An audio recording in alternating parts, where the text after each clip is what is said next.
எல்லாவற்றையும் சொல்லிக் கொண்டிருக்க முடியாது. ஆனால் காமராஜ் என்கிற தலைவனுடைய ஆளுமை எப்படிப்பட்டது? நான் ஒன்றே ஒரு கருத்தை மட்டும் அழுத்தமாக சொல்லுவேன்.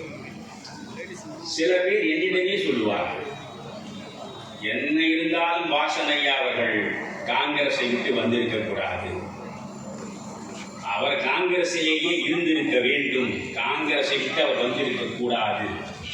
சொல்பவர்கள் யார்? சோனியா காந்தியின் ஏவல் கூவலாக இருப்பதுதான் நம்முடைய வாழ்வுக்கான ஒரே வழி என்று நினைக்கக்கூடிய மனிதர். அவர்கள் மட்டும்தான் இன்றைக்கு காங்கிரஸில் இருக்க முடியும். நான் எந்த தனி மனித தாக்குதலிலும் தரம் தாழ்ந்து ஈடுபடுகிற மனிதன் இல்லை. ஒரு வார்த்தை கூட வன்முறையாக பெய்து பேசுகிற வழக்கம் எனக்கு கிடையாது. ஆனால் இருப்பதை இருப்பதாகத்தான் சொல்ல முடியும். ஒரு ரோஜாவை ரோஜா என்றும் ஒரு மண்வெட்டியை மண்வெட்டி என்றும் தான் சொல்ல முடியும். இன்றைக்கு இருக்கக்கூடிய தமிழ்நாடு காங்கிரசின் தலைவராக நண்பர் செல்வ பெருந்தகை இருக்கிறார். செல்வ பெருந்தகையால் ஒரு முடிவை சுயமாக எடுக்க முடியுமா?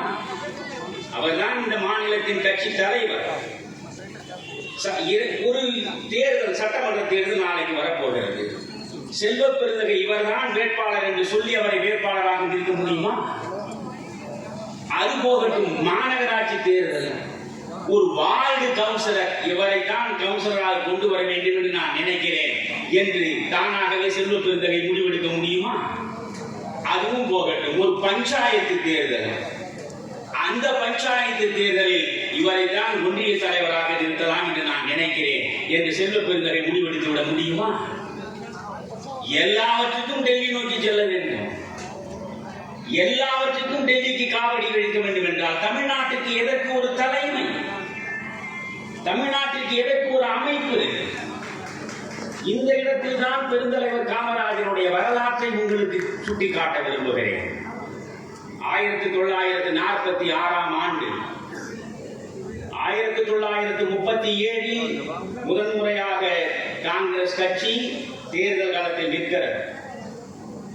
காங்கிரஸ் தேர்தலை புறக்கணித்ததனாலேதான் இந்த தமிழ்நாட்டில் 1920 37 வரை இடைப்பட்ட 17 ஆண்டுகள் நீதி கட்சி ஆண்டது. ஏதோ நீதி கட்சியின் மீது மக்கள் அத்துணை பேரும் மிகப்பெரிய அளவுக்கு மரியாதை கொண்டு நீதி கட்சியே நம்முடைய காவலர்கள் என்று நினைந்து வாக்களித்து அவர்கள் ஆட்சி நடத்தவில்லை. காங்கிரஸ் தேர்தல் களத்தில் வரவில்லை. அதனால் நீதி கட்சியினுடைய ஆட்சி 16 ஆண்டு காலம் இன்றைய திராவிட மாடல் அரசு இருக்கிறதே, அதனுடைய தந்தை கட்சி, அதனுடைய தாத்தா கட்சி என்று வைத்துக் கொள்ளுங்களேன். அந்த கட்சி 16 ஆண்டு காலம் ஆண்டது. 1937 தான் காங்கிரசும் களத்திலே போகின்றது. இந்தியாவில் 8 மாகாணங்களில் காங்கிரஸ் ஆட்சியை கைப்பற்றியது.